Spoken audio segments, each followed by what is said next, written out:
E estamos de volta com o BBcast, o seu podcast de automobilismo e outras nerds. No episódio de hoje vamos falar sobre o GP da França. Olá, amigos, eu sou a Débora Almeida e bom, os carros na França estavam sambando mais que o Rubens Barrichello nos pódios da Stock Car. Exato, até a própria Mercedes, que era um carro que a gente via muito bem estável, o Lewis Hamilton várias vezes perdeu a traseira, né? Até na hora que ele fez a volta mais rápido para finalizar ali a corrida, ele deu uma sambadinha para fora da pista. E nos próprios treinos livres, né? Bom, deve ser aquele clima meio de querer dançar um cancan, alguma coisa ali para as bandas de Paris, mas como eles estavam um pouquinho distante dali. Bom, Débora, antes de mais nada, vamos agradecer, né, nossos apoiadores e mais uma vez fica o convite aos ouvintes para que conheçam a nossa campanha de apoio coletivo e contínuo lá no Apoia-se. Tem o link no post, aquele financiamento que auxilia o Boletim do Paddock a toda a reestruturação que ele está tendo, do site, para a edição do podcast. E quem sabe, como já dito em outros programas, dando tudo certo, vamos expandir para as outras mídias. Bom, e nesse momento, né, Débora, a gente agradece aos nossos apoiadores, aqueles que contribuem mensalmente para que o Boletim do Paddock consiga se manter ativo todos os dias. São eles: Ricardo Bannerman, Maia Barbosa, Eliezer Teixeira, Luiz Félix, Arthur Felipe, Thiago Bullet, Rafael Celone, Will Mesquita, Antônio Santos, Rogério Froner, Helena Lisboa, Cássio Machado, Carlos Del Valle, Bruno Vale, Eric Nemes, Bruno Shinozaki e Alberto Xavier. Fica aqui o meu obrigado a todos os nossos apoiadores e um convite para quem está escutando esse podcast, para que não deixem de conferir a nossa campanha de financiamento contínuo e coletivo, onde vocês podem auxiliar no crescimento do Boletim do Paddock e com que a gente traga mais conteúdos para vocês, tanto na mídia podcast, como no nosso site e em outros lugares. É isso mesmo, pessoal. E saibam que tem valores desde R$1 até o valor que vocês entenderem que seria bom para compartilhar com a gente. Pensem assim, acabou o mês de junho agora, fim das festas juninas, aquele dinheirinho que você estava gastando com aqueles doces bem caipira, pé de moleque, paçoquinha, pipoca, o quentão, que você pagava ali R$1, R$2, R$2,50. Olha aí, ó, junta esse dinheiro agora em julho que vocês não vão precisar, que também é bom que você já começa a planejar o verão 2019, 2020 e já vai guardando aí esse dinheirinho, contribuindo ao BBcast e também tendo uma vida muito mais saudável. Com conteúdo de qualidade.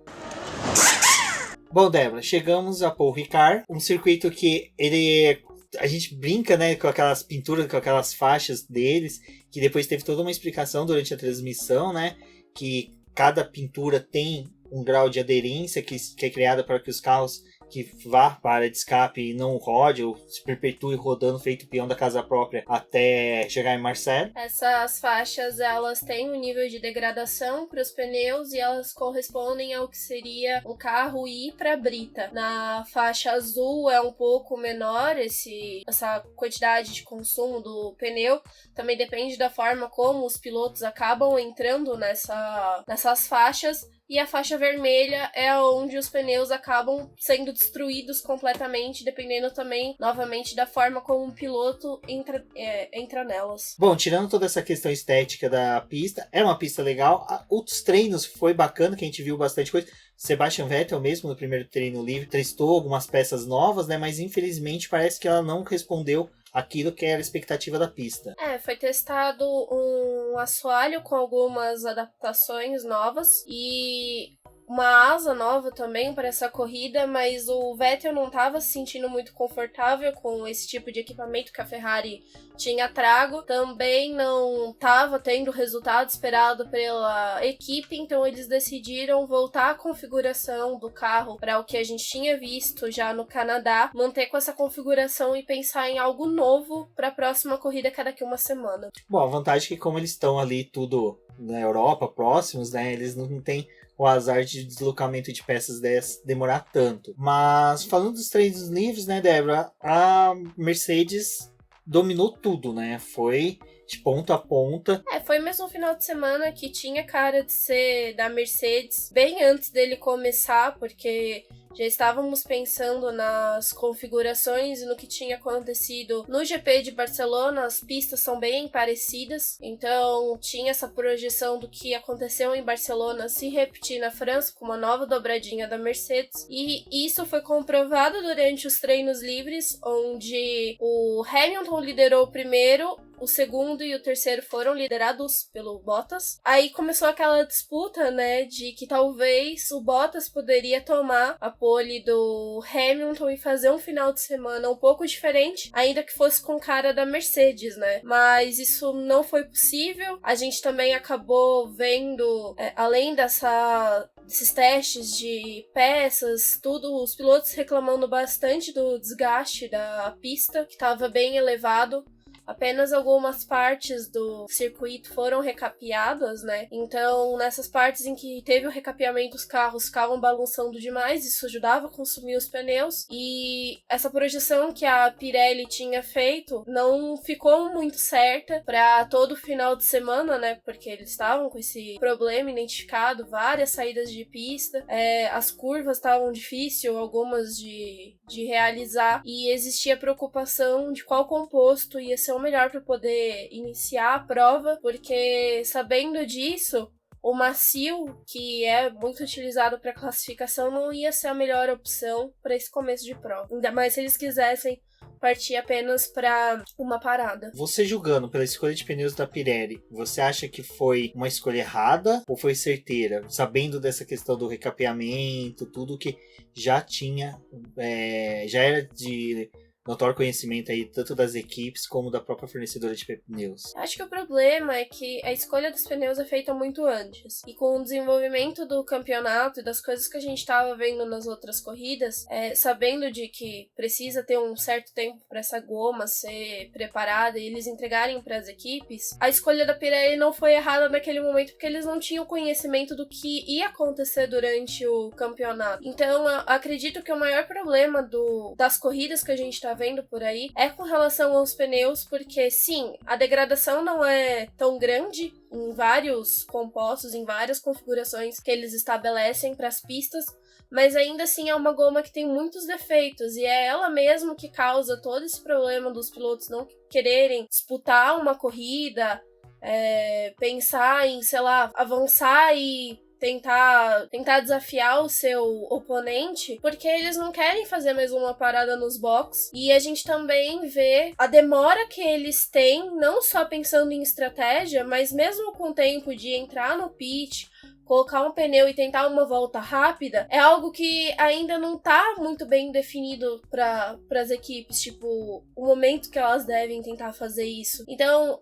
pulando um pouquinho pro que aconteceu na corrida, nas últimas voltas, onde o Vettel, né, ficou lá com o pneu desgastado, mas aí ele podia entrar porque ele tinha tempo suficiente para poder colocar um pneu novo e tentar uma volta rápida, ele começou a ver também se os outros pilotos da frente iam resolver fazer isso e fica naquela incerteza, tipo, vale a pena a gente entrar, colocar um pneu novo e tentar, porque tem todo aquele problema de aquecimento do pneu que às vezes não dá nessa primeira volta, tem a questão do trânsito, tem a questão que nem na pista, tipo, o Ricard, a volta ideal do composto macio era na segunda volta, né? O aquecimento do pneu, e na segunda volta você fazia a volta rápida. Sendo que no Canadá a gente viu que a melhor volta desse pneu era no quarto giro. Tudo bem que eram configurações diferentes de pneus utilizados, mas quando a gente não passa isso pra pessoa que tá assistindo, pra eles é simplesmente a mesma goma durante todas as corridas do ano. Tipo, muitas pessoas que não têm esse conhecimento da Fórmula 1 não vão pesquisar a fundo e saber quais são os compostos que estão sendo utilizados. Então, se você tenta acompanhar uma classificação e uma corrida, o porquê de ser de um jeito numa pista e porquê funcionar de outro em outra forma. E essa mania das equipes pensarem sempre de fazer apenas uma parada sempre relacionada aos pneus. Então, é um grande problema. Eu acredito que para 2021 seria interessante trazer uma nova fabricante de pneus para poder colocar as equipes assim numa abertura. Você poder escolher com qual dessas você quer trabalhar, até para poder dar uma mexida maior no campeonato. Até nisso que você citou, referente ao Sebastian Vettel da volta mais rápida, que é engraçado que todo mundo pensa, né, que o pneu mais macio, às vezes a primeira volta dele é a mais eficiente, mas não é. E é por isso que ele fez um tempo muito pequeno comparado com o do Lewis Hamilton, que estava já na pista. Se eu não me engano, foi de 24 centésimos. Então, o tempo dele foi pequeno porque o pneu não estava no ponto ideal ainda. E a pista também já tinha todos aqueles defeitos, né? Vícios que... Já estava muito emborrachada, que é uma coisa que para pneus o hiper macio, né, no caso super, enfim, a goma mais macia, ela sofre também com muito emborrachamento. É uma questão que até às vezes o pessoal, não é, como você disse, não é tão ventilada nas mídias.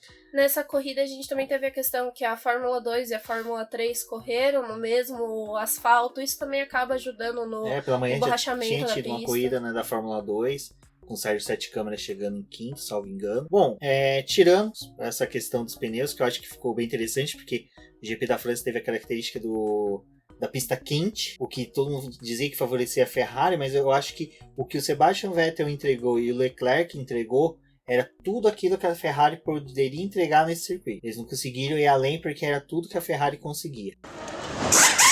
Bom, Débora, agora já vamos falar da classificação que ocorreu no sábado, que também foi, como dito, né, clima quente, pista quente, a gente já teve algumas surpresas no Q1. Bom, exatamente, né? No Q1 a gente teve a eliminação do Daniil Kvyat, Romain Grosjean, Lance Stroll, George Russell e Robert Kubica. Bom, alguma coisa assim que a gente não consegue esperar muitas vezes é ver Daniil Kvyat e o Romain Grosjean, principalmente, como os pilotos eliminados. A gente até falava que às vezes acontecia desse Q1 ser de alguns carros da Renault, né? Ou o Hülkenberg ou o Ricciardo, sendo eliminados, e as Alfa Romeo também, porque conforme o desenvolvimento do campeonato, eles começaram a ter uma queda muito grande de desempenho, mas no final das contas, né, foi o Daniil Kvyat, que acho que é o principal ponto, e o Romain Grosjean. Mas o Lance Stroll, a gente pode também destacar a respeito dele, porque ele deixa durante a classificação, né, o desempenho dele ser muito diferente do que o do Pérez, que acaba entregando, né? O Stroll não consegue ir e na corrida ele faz uma corrida um pouco melhor, até com chances melhores. O desempenho da Force India, da Racing Point, nesse campeonato tá sendo estranho. Tá sendo um campeonato atípico para toda aquela história que a Force India trazia nos outros campeonatos, de ter um desempenho bom, ser uma equipe de Q2. Às vezes ali conseguia ficar no Q1, mas dessa vez foi surpreendente o Lance Stroll. Eu acho que um pouquinho mais pelo desempenho que ele tinha tido no Canadá. Aí fica aquela coisa, ele teve o desempenho no Canadá muito mais motivado por ser terra natal, ou simplesmente foi só um milagre que aconteceu na pista. Bom, já indo pro Q2, né, Débora? Aí sim a gente teve mais surpresas. Na minha opinião, como seguiu a questão das Haas estarem com um desempenho pífio, muito aquém de tudo que a gente esperava e do que viu no começo do ano. Não só isso, a Haas ela anda oscilando demais. Se a oscilação dela na temporada passada já era grande, porque ela e a Force India, né, na época, e depois quando virou a Racing Point, trocando o nome, elas acabavam revezando em circuitos onde uma ia muito bem, a outra ia muito mal. Então era meio que equilibrado. E a Haas, ultimamente, ela tem andado muito mal para o que a gente esperava da equipe, porque tá sendo um desenvolvimento ruim, muito constante. Só que é engraçado, porque aí a gente chegou nessa corrida onde a Alfa Romeo no Canadá tinha ido muito mal, e pro Q3 o Antonio Giovinazzi, que acho que era um piloto que ninguém esperava, conseguiu passar pro Q3. O Raikkonen conseguiu quase os dois carros da Alfa Romeo foram, mas por conta da volta do Pierre Gasly e do Alexander Albon, o Raikkonen foi empurrado, né, para 12ª posição. E o Albon que teve um desempenho totalmente diferente do Kvyat, né? 11º, o Kvyat foi 16º. A diferença do Albon pro Kvyat é muito parecida com o que a gente encontra com o Max Verstappen, e o Pierre Gasly é muito diferente em algumas circunstâncias, principalmente na classificação. E dois que tiveram também uma péssima classificação no Q2 foi o Kimi Raikkonen e o Nico Hülkenberg. Eu acredito que o resultado deles ali foi realmente de não encaixar uma boa volta, porque desempenho em carro aparentemente eles teriam para chegar no Q3. Mas eu acho que agora tá chegando bem aquela fase do campeonato em que a gente começa a ter um afunilamento de equipes, que as equipes começam a ficar muito próximas uma da outra. E essa questão fica, eu acho que hoje, entre Alfa Romeo, Red Bull, né? Hoje a McLaren conseguindo dando uma despontadinha maior, mas a Alfa Romeo, Toro Rosso, na verdade, desculpa, não, mas a Toro Rosso, a Alfa Romeo e a Renault, as três estão meio que juntas ali em desempenho e nessa questão de oscilação. Eu discordo um pouco, porque eu vejo que no começo da temporada eles estavam bem mais próximos, o desempenho deles ali, principalmente de quem ia ser a quarta força, tava mais acirrado, e agora eu vejo que tá tendo um distanciamento das equipes muito maior do que teve nas 3, 4 primeiras corridas da temporada. A Renault a gente não sabe pra qual caminho que vai, se cresce ou se cai, porque também tá nessa oscilação. O Ricciardo parece que consegue entregar mais com o carro do que o Hülkenberg. Aí na Alfa Romeo a gente tem o problema porque o Antônio Giovinazzi acaba tendo várias sequências de problema e carro com punição, e ele mesmo acaba se punindo na prova, né, às vezes. Então tem esse distanciamento entre os dois pilotos também da Alfa Romeo. E a Alfa Romeo a gente já sabia desde um princípio que ela precisava se classificar bem, porque ela também acreditava justamente que essas equipes de meio de pelotão estavam praticamente unificadas, né, tipo, o desempenho deles. Aí a gente tem a Haas, que fica oscilando pra cima ou pra baixo, agora mais pra baixo do que pra cima, né? Não sei a melhor expressão pra poder falar isso, mas eu vejo dessa forma. A gente tem também, né, a Racing Point, que tá nesse mesmo bolo aí. Gente, Lance Stroll em classificação, disputando espaço, digamos assim, com as Williams. Tipo, é muito... Sentiu saudade de casa. Pode ser. Ou, como falaram na internet aí, né, que a equipe que ele entra, ele afundou a Williams, vai afundar a Racing Point, a gente não sabe pra qual lado que tá indo. Não precisa ir pra Ferrari, porque ela se afunda sozinha. E a gente tem a McLaren, que eu acho que, por enquanto, é o grande destaque da temporada. De equipe, eu concordo. De equipe é a grande...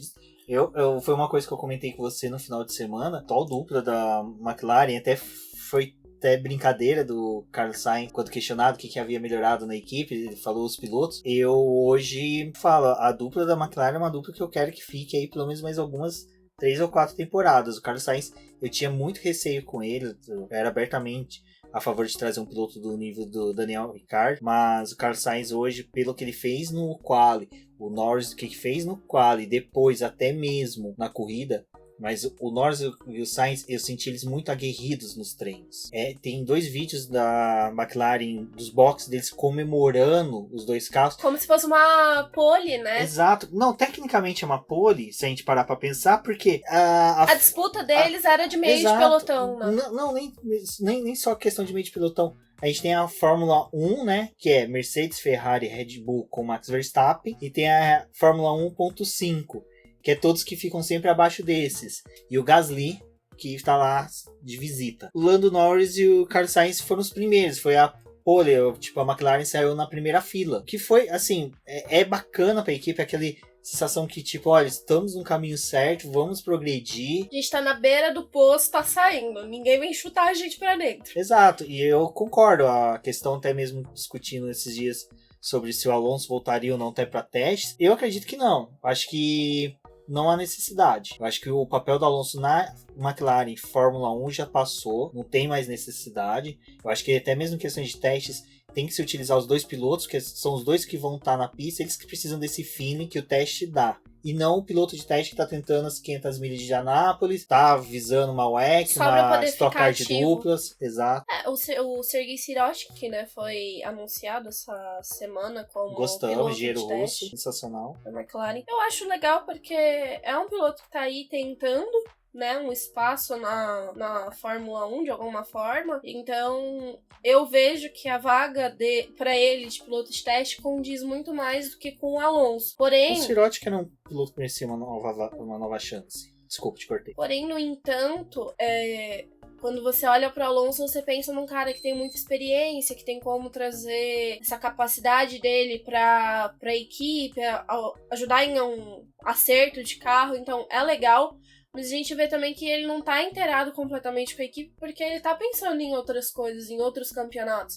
Até porque ele quer continuar ativo, né, no automobilismo de um modo geral. Então eu acho legal ele ter dado essa afastada da McLaren e deixar o correr, né, tipo, deixar a vaga dele de piloto de teste para outras pessoas, deixar com que Lando Norris e Carlos Sainz se desenvolvam por eles mesmos. O próprio Sérgio Sete Câmara, né, tem uma chance, também. Mas referente ao Sirotkin ter vindo como piloto de testes, Eu gostei porque ele tem um vínculo hoje com a Renault, ele era piloto de testes da Renault, se torna piloto de testes da McLaren. Eu vejo isso muito mais um enriquecimento da parceria Renault-McLaren. Eu acho que até pro Cyril, que tá com a corda no pescoço, ter a McLaren tendo um bom desempenho com o motor é bom, porque pelo que eu percebi, o Cyril responde muito mais por questões de motor do que de design de carro, pelo carro ser eficiente ou não. Então, eu acho que esse estreitamento de laços entre McLaren e Renault com isso foi bem bacana. E voltando... O Cyril, na verdade, ele tá procurando o pendrive perdido lá ainda, né, dos testes em Barcelona, do começo do ano, porque ele provavelmente não achou, né, nessa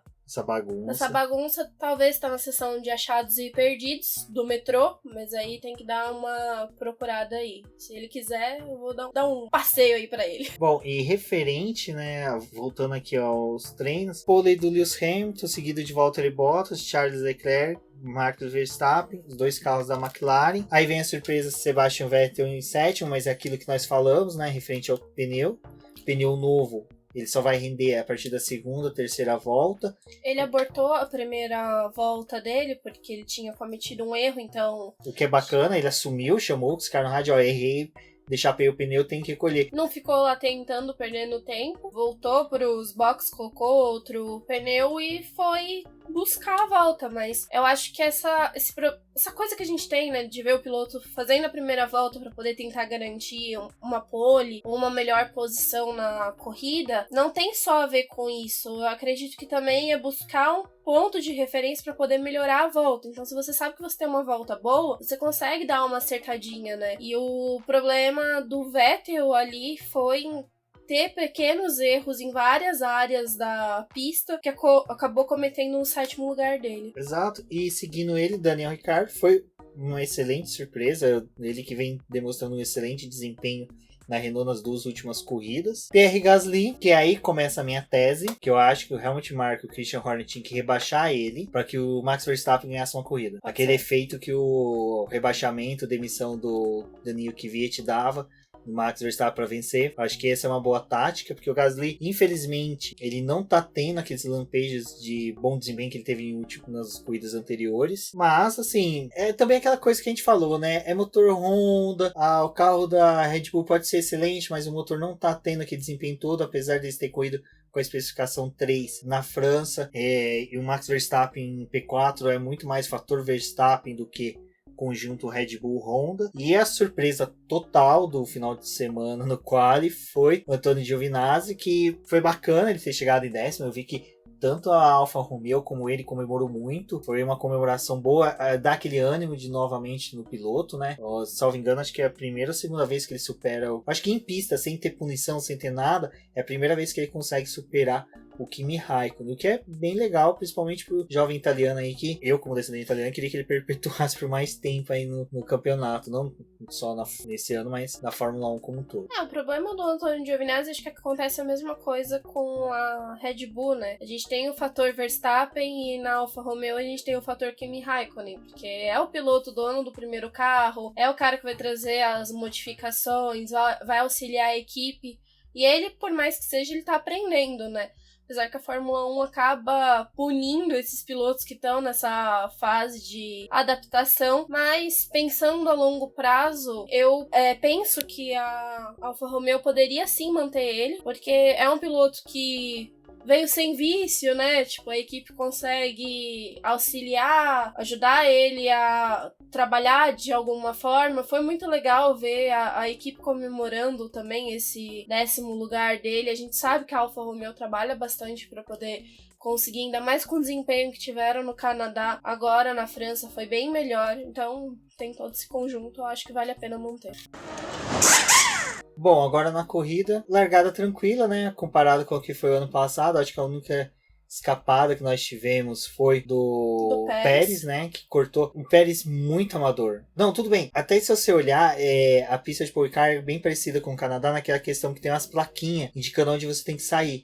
E ele foi seguir para onde estava essa plaquinha, mas só que ali ele cortou umas 3 posições. Então... ele não Ele foi dar uma de cortou, Malandrilson. ele não devolveu as posições que ele tinha ganhado ali, e aí aquilo perpetuou, né? A equipe também não, parece que não falou nada pra ele poder devolver as posições. Os engenheiros tudo assobiando, olhando pro teto. Tá precisando pintar o teto, velho. E ele acabou acontecendo que teve a punição pra ele de 5 segundos. Merecido. Foi merecida. Acho que se tivesse devolvido a posição na pista, ele teria feito aquela coisa, né? Tipo, eu acho que é uma das... devolvo, mas eu já ataco aqui pra poder pegar, bem estilo Hamilton, né? Mas... eu acho que foi a primeira punição unânime que foi merecida na Fórmula 1 nos últimos tempos. E tem mais punição pela frente, vamos discuti-las, mas a corrida, sim. Uma das críticas que nós podemos ter a Paul Ricard é que ele vira um autorama.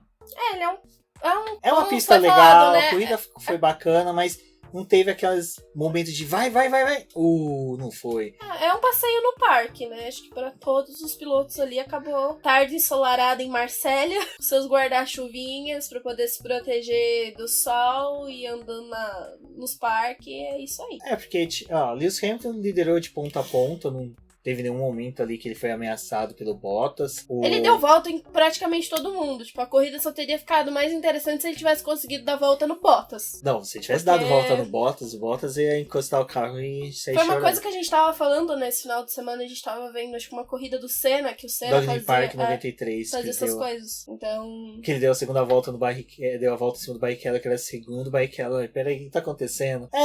Mais ou menos, porque ele chegou, se eu não me engano, ele chegou a dar volta no Carlos Sainz. Então, tipo, é uma Fórmula 1 à parte o que a Mercedes faz no campeonato. Valtteri Bottas correu bem, fez também o dever de casa. No final ali, o Leclerc se aproximou dele. Foi outro que também fez o dever de casa. Todos ali, se você for pegar, eu acho que o Vettel fez uma boa corrida. O pessoal, tem que fazer corrida de recuperação. É complicado numa pista que nem Paul Ricard, não é uma Spa, uma outra Suzuka que você consegue ter um bom desempenho para fazer ultrapassagens e chegar. É uma largada com retão, mas os pilotos foram conservadores nas primeiras curvas ali. Acredito que também para poder pensar na questão dos pneus, porque se você passa ali naquelas faixas azul de qualquer jeito, volta para a pista, o pneu ia estar completamente deteriorado. Então, compensa tentar fazer uma ultrapassagem muito mais violenta e acabar sendo punido por um erro desse tipo. Acho que não vale a pena. E agora a gente já tá como dito no último podcast, com 1/3 do campeonato passado. As equipes elas estão já mais que pensando na pontuação hoje da questão do construtores, né? Mundial de Construtores, então provavelmente as ordens devem ter sido, ninguém seja audacioso, não queira esbanjar na primeira volta, tentativas de ultrapassagem desnecessárias. E nisso seguiu, acho que os destaques que ficam aí pela corrida são as McLarens, infelizmente. Foi um final de semana pra McLaren, né? Tanto em treino livre quanto em classificação, corrida. Foi trágico o que aconteceu com o Lando Norris de ter identificado aquele problema hidráulico e aí você começar a ver, né, ele ter a perda de potência, não conseguir trocar marcha, o carro sambando mais que o Rubinho Barrichello, que eu falei, e ele tentando segurar, porque ali ele tava segurando o carro praticamente no braço, tipo, mas tem que lidar com todo aquele conjunto. Eu acho que essas questões que vai moldando o piloto campeão, né? Tudo isso que vai acontecendo, se você pegar todos os pilotos que foram campeões, eles passaram por alguma coisa dessa. Outros simplesmente desistiram. Quantas vezes a gente viu o piloto recolher pro box porque simplesmente desistiu? O Lando Norris não, ele persistiu. Foi uma corrida que a gente quase não era nem pra ter tido abandono, né? Se não fosse o abandono do Romain Grosjean, teria terminado a prova com uns 20 carros cruzando na linha desistiu. de chegada. Não foi o abandono do Romain. Acho que foi o Gunter que apertou o botãozinho assim e falou: tchau, meu filho, desiste da vida, porque não tá dando pra você. Porque ele reclama de absolutamente tudo. Só não reclama dele porque eu não sei o que acontece. Aí entra numa coisa de rádio que eu sempre comentei com o pessoal, que eles falam, o Hamilton é chorão, o Vettel é chorão, todos são. A diferença é que quais são os rádios escolhidos para se ter na transmissão? A gente tem o negócio do Grosjean ser o reclamão agora da vez, mas por outro lado a gente tem o Gunter que é o showman, né? Porque ele tá ali super, tipo, os rádios dele tá todo mundo aplaudindo, tipo, as coisas que ele fala. Ele é mesmo, tipo, se você olhar pra ele é uma figura. O Gunter é uma figura. Se parar pra pensar, a gente tem todo... Vamos falar agora do Gunter rapidinho aqui dentro do programa, que a gente tem um post da Débora excelente falando sobre a resenha do filme Mistério no Mediterrâneo. Eu recomendo a todos que assistam e leiam. Filme da Netflix. O Gunther, eu acho que foi a estrela que surgiu pela série. Eu acho que todo mundo hoje quer ver, acompanham ele nas redes sociais, muito mais em decorrência do que ele fez na série, né? E você vê que aquele reflexo daquela série no que deu. Surgiu um filme que tem cenas do GP de Mônaco, né? Tem um piloto lá que se passa por um piloto espanhol, piloto da McLaren. Então, você vê que tudo isso é um reflexo do que a Liberty está conseguindo. E esse mudança de foco, onde você tem um chefe de equipe que se torna showman, tudo bem, a gente já teve isso, mas só que o Gunther é um piloto de equipe de meio de pelotão. Acho que na história, assim, só apareceu quando tinha algum escândalo, tipo o Monicha, que assina contrato com 3 pilotos ao mesmo tempo. Mas como o cara, por ser ele, a persona dele, é muito bacana, e essa busca que até a Liberty está fazendo dentro da própria categoria para criar símbolos, está sendo muito bom e está sendo muito bem aproveitado. Vide o uso dos rádios do Grosjean, porque em alguma hora eles estavam esperando algum rádio do Gunther dando uma resposta que nem ele deu no Magnussen no GP do Canadá. Não só isso, é que nem quando a gente mostra, né, tipo, o Bottas cometendo um erro na pista e o Ocon nos boxes da McLaren. Se tiver no box da McLaren, tá muito errado. Tá muito da errado. Mercedes. Ai, veio o M aqui e falei qualquer coisa. Mas o Grosjean, no caso, né, sempre que ele comete um erro, que é desde o momento que ele acorda até o que ele vai dormir, o Gunther aparece, né, tipo, com aquela cara dele. E a gente sabe que tudo ali é que nem mostrar o próprio Toto Wolff. Você sabe que o cara sabe que está sendo filmado. Então, vou atuar aqui, porque é câmera. Que foi no quali que ele fez uma cara de que não gostou? Eu não lembro. Teve uma foto do Grosjean tendo algum problema e o Gunther com cara de bravo, que algum fotógrafo tirou, que é o Grosjean na pista, e o Gunther com cara de bravo. Ah, do telão. Do telão. Era o Grosjean no quali, que ele foi eliminado, né, no Q1, bem a foto do Q1, é o telão, a foto do Gunther lá, a imagem do Gunther, e o carro do Grosjean passando. Então essa, eu vou tentar resgatar ela, é bem legal. Bom, retirando o Grosjean, que se retirou a si mesmo da pista, não tivemos abandonos, acidentes foram praticamente zero, tirando o Grosjean que tropicou dentro dos boxes. A Williams novamente, né?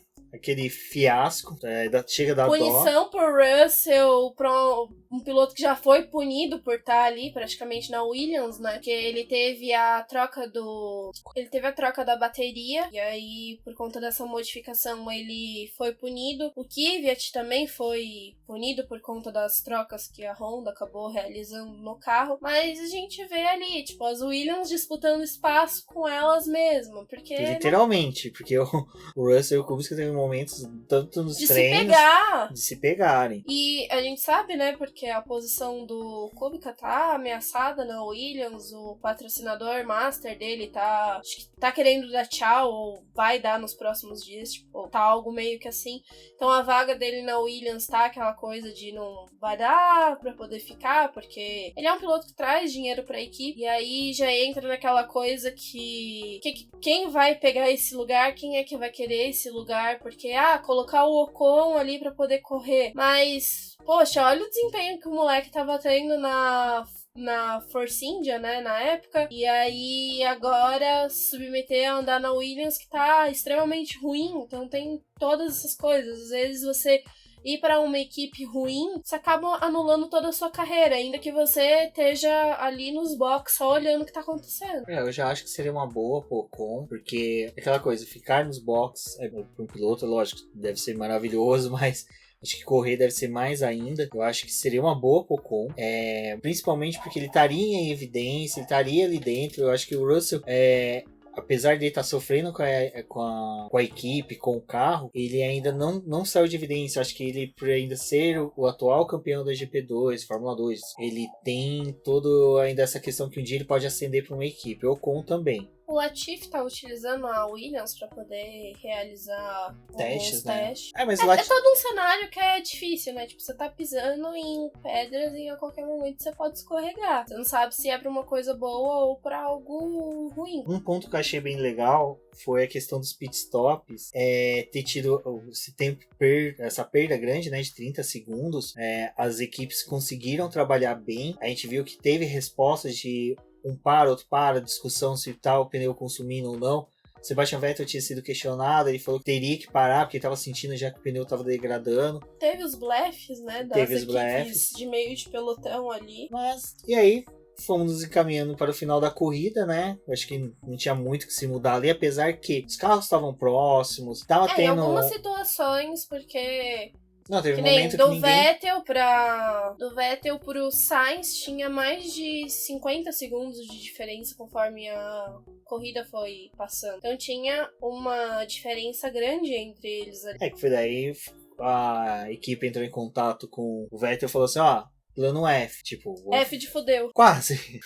Mas era no caso que era pra ele fazer a parada do pit stop, colocar pneus, e até nesse momento, até antes de a gente saber, a gente comentou, né? Se ele fizesse, se fosse a Red Bull, chamava o Verstappen também, e a Ferrari chamava até o Leclerc. Mas daí o Leclerc começou a se aproximar do Bottas. O Bottas começou a sofrer com a degradação dos pneus, começou a sofrer também... A aproximação começou a ficar muito grande. E aí, na última volta, quando eles cruzaram a linha de chegada, né? Estavam pra poder cruzar, o Leclerc quase ultrapassou o Bottas. Foi uma cena assim, tipo, Bottas virando com o carro com tudo pra poder barrar o Leclerc e tentar cruzar na linha de chegada na frente. A última curva ele fez uma tomada diferente, meio que pra impossibilitar o Leclerc chegar bem próximo, nas últimas curvas, na verdade. Teve alguns pilotos falando que, dependendo... Acho que foi até o próprio Câmara que falou que a pista era tão versátil que em alguns momentos tinha a possibilidade deles fazerem 4 traçados diferentes e isso acabava confundindo o piloto que estava atrás, porque você conseguia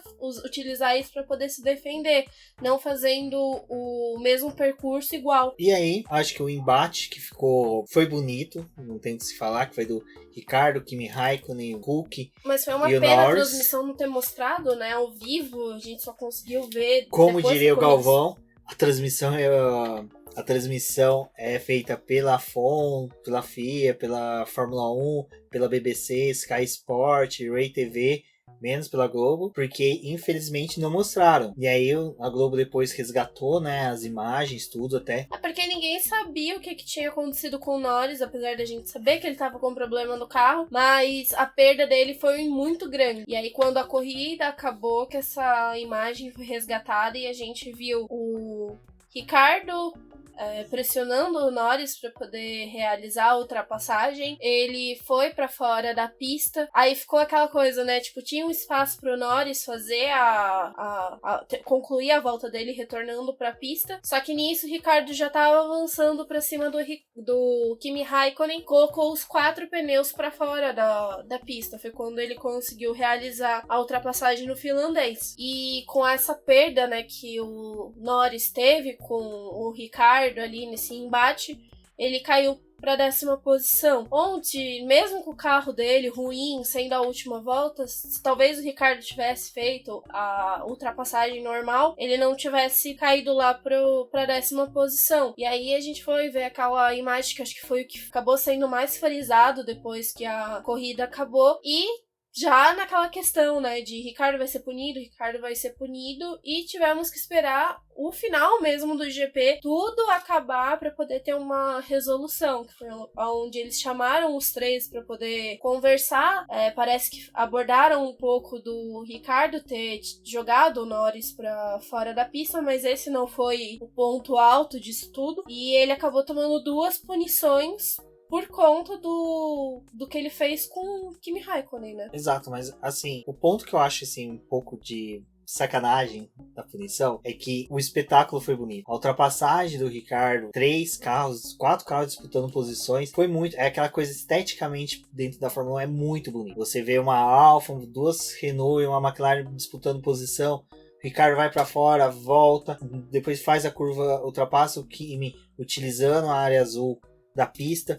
Eu entendo a punição, mas eu assim já tô achando que foi um pouco exagerada. Eu acho que poderia só ser punido mesmo a questão do Norris. Acho que a do Kimi, eu não vejo tanta... A do Kimi acho que não teve tanto problema. O problema foi mais porque eles seguiram o regulamento ao pé da letra, né? Porque aquilo, tipo, tá no regulamento, não pode ultrapassar com o carro com as 4 rodas pra fora da área de escape, então utilizaram isso pra poder punir. E no caso do Lando Norris, a punição que eles poderiam ter dado era pelo Ricciardo ter retornado de forma perigosa pra pista. Só que não foi tanto assim, porque ele tava utilizando a parte azul. Então, se a gente levar em conta tudo isso, tipo, ele tava fudendo com o pneu dele ali, ele tava mais em desvantagem do que o próprio Norris, né? O carro do Norris tava com sérios problemas. Sim, mas eu acho que a punição por ganhar vantagem é quando corta a chicane. Acho que quando o piloto sai, faz a ultrapassagem, exato. Eu acho que é mais punível do que você ultrapassar o cara por fora, porque é o único ponto que você tem. Eu acho que não tem deslealdade nisso. Porque deslealdade acho que seria no caso de cortar a chicane, onde você literalmente corta a pista. Agora ali é onde que o Ricciardo ultrapassou o Kimi, eu acho que poderia fazer uma vista grossa, mas aí entra no detalhe de que ele só chegou naquela posição para disputar com o Kimi porque ele já havia infringido uma regra lá atrás com o Norris, que se ele tivesse feito o traçado de uma forma que ele não fosse para fora na disputa com o Norris, ele não estaria à frente. Então, assim, dá para se entender que foi todo um conjunto. As duas infrações do Daniel Ricciardo estavam em conjuntos, era uma linha só, em que trouxe vantagem para ele. Mas é aquela coisa, eu entendo a questão de segurança que se debate hoje em dia na Fórmula 1, de querer ter corridas mais seguras, mas eu acho que daqui a pouco eles vão restringir tanto essas coisas de punição, que os pilotos vão começar a pensar 2 vezes antes de fazer alguma coisa, aí vai ficar que nem o Felipe Massa era, né, no tempo de Ferrari. Você via que o Felipe Massa ele fazia 2 tentativas de ultrapassar, depois disso ele não tentava mais, porque tipo, olha, não adianta, não vou conseguir ultrapassar. Então a gente teve várias vezes isso. O lance mais legal da prova, que foi esse, que acabou não sendo mostrado, mas a gente teve uma corrida extremamente parada. Teve algumas ultrapassagens, mas nada que chamasse tanta atenção como foi a do Ricciardo pra cima dos dois. É um problema a questão da punição, talvez eles levaram em conta também o que aconteceu no Canadá. A parte ruim é essas punições virem depois que você tem um grid já fechado e elas acabam aparecendo depois. E é algo que a gente vê muito recorrente na Stock Car, mas para alguns fãs de Fórmula 1 isso agora tá se tornando muito mais atual, né? E se torna chato, porque você acabou de assistir a corrida, você vem aqui hoje, vai ao almoço, na hora que você volta do almoço, opa, mudaram o grid. Com isso, o Ricciardo acabou caindo para a 11ª posição. O Raikkonen se tornou o 7º, Hülkenberg 8º, Norris 9º e o Gasly 10º. O que é legal que isso refletiu um pouco no campeonato de construtores. Porque ao final a Mercedes novamente venceu com o Leclerc, a dupla da Mercedes, né? Com o primeiro e segundo lugar, Leclerc em terceiro, o Verstappen em quarto, o Vettel em quinto. Aí nós temos a Fórmula 1.2, né? Que foi com o Carlos Sainz vindo ali já bem próximo do Vettel. Próximo eu coloco assim, para uma McLaren que começou com péssimas expectativas no começo do ano. Mas o que eu falei que deu uma mexida no Mundial de Construtores, porque a McLaren com 2 carros pontuando, apenas a Renault com 1 carro pontuando, fez com que abrisse um pouquinho mais a vantagem da McLaren para a própria Renault e para a Racing Point, que acabou não pontuando nessa corrida. E no Mundial de Construtores, né, Débora, a gente vê novamente a Mercedes despontando. A Mercedes tem 338 pontos, a Ferrari 198, a Red Bull com 137, McLaren com 40, Renault 32, Racing Point 19, Alfa Romeo 19, Toro Rosso 17, Haas 16 e a Williams com 0 pontos. Para pensar, Force India, Racing Point, Alfa Romeo, Toro Rosso e Haas estão, sim, muito próximo, 3 pontos de diferença entre as 4 equipes, né? Então a gente começa a ter uma disputa ali mais entre elas. A Williams não se conta nada com ela. A Racing Point está disputando uma posição mais ali com Alfa Romeo e Toro Rosso, enquanto a McLaren e a Renault seguem na disputa pelo 4º lugar do Mundial de Construtores. A Mercedes praticamente já se estabeleceu na primeira posição e é ali onde a gente pode encontrar ainda uma disputa com a Ferrari e a Red Bull, né, dependendo de como os carros forem se desenvolvendo ao longo da temporada.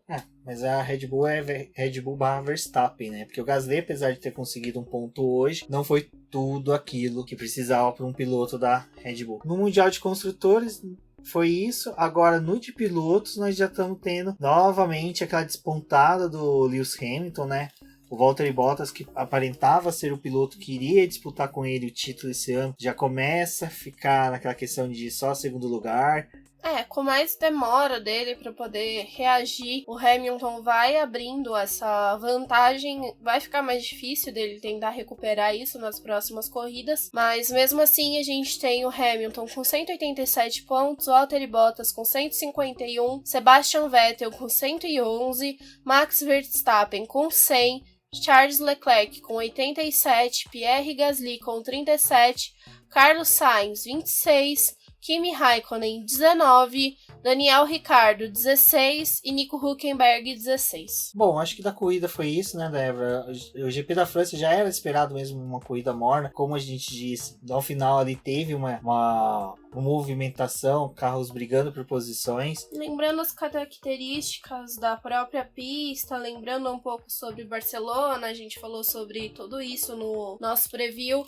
Vale a pena conferir ele ainda, mesmo que a prova tenha passado, mas a gente já sabe que essa pista ela é até conhecida dos pilotos, ela foi utilizada há muito tempo como uma pista de testes para a própria Fórmula 1. Tem essa questão que a gente debateu sobre ela ser parecida com o que a gente vê em Barcelona. O próximo GP tá aí, na sexta-feira vamos ter novamente os treinos livres, no sábado treino livre, classificação e no domingo a corrida da Áustria. É mais um final de semana seguido aí de Fórmula 1, não vai ser aquela loucura do ano passado com 3 provas seguidas, mas vale a pena aí conferir. A gente vai trazer o preview ainda na quarta-feira sobre essa prova e vocês podem conferir os posts sobre corridas e treinos livres no nosso site. Bem como vocês podem conferir lá, como sempre a gente está conversando aí com vocês referente ao Após. Tem lá o banner convidando vocês a conhecer as opções de apoio e também as escalas, né, de apoiadores, qual que é o perfil que cada um deseja. GP da Áustria, né, a próxima corrida, eu acho que já é uma pista que a gente pode esperar um pouquinho mais, ela tem uma característica que pode trazer um pouquinho mais de emoção para a pista. Eu acho que o que deve ser pautado mesmo, o que quando a gente fala que falta emoção, não é porque a Fórmula 1 tá chata, nada. É o perfil das equipes que estão trazendo isso. As equipes não estão conseguindo se aproximar entre elas. A gente vê mais disputa entre companheiros de equipe, muitas vezes, do que realmente entre equipes. Como dito pela Débora, fica o convite de vocês para irem acompanhando os posts dos treinos livres, treino classificatório, corrida da GP da Áustria. Também o preview que sairá na quarta-feira. Mais uma vez agradeço a todos os ouvintes, aos que estão chegando agora, muito obrigado. Compartilhem, conversem com a gente lá nas redes sociais. Vocês podem conferir a gente no Twitter pelo Diz no Boletim Que. Se vocês chegaram no nosso podcast através da trend que eu fiz no Twitter a respeito de podcasts de automobilismo, não deixem de nos comunicar como foi a forma que vocês chegaram até aqui. Deixem as suas opiniões e até a próxima corrida. Vocês podem me seguir no Twitter no @TheFlowers ou conversar com a gente pelo Diz no Boletim Que e na hashtag Fórmula 1 no BP, Stock Car no BP. Então é isso, gente. Um forte abraço a todos e até a próxima.